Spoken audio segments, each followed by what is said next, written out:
Så er vi klar. Sigurd holder nede med sin jeep. Vi har spændet vejen hertil.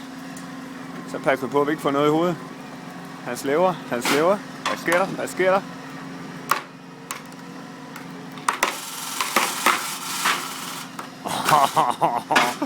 Han kvaser den bare med jeepen.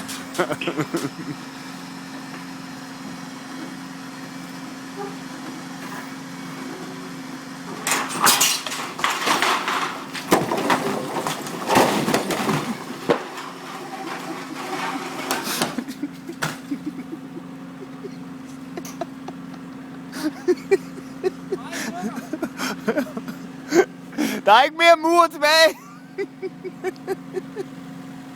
Det er lige, hvad Sigurds lille tipkold til.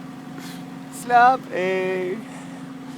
Allan han sagde højt og tydeligt, at vi skulle skære i den anden ende, så vi ikke ødelagde muren. Vi har alle sammen et bevis på nu.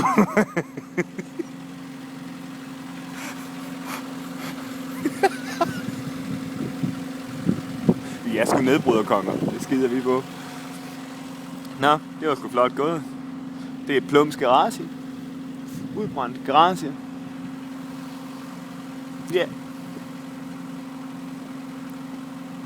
Vi takker.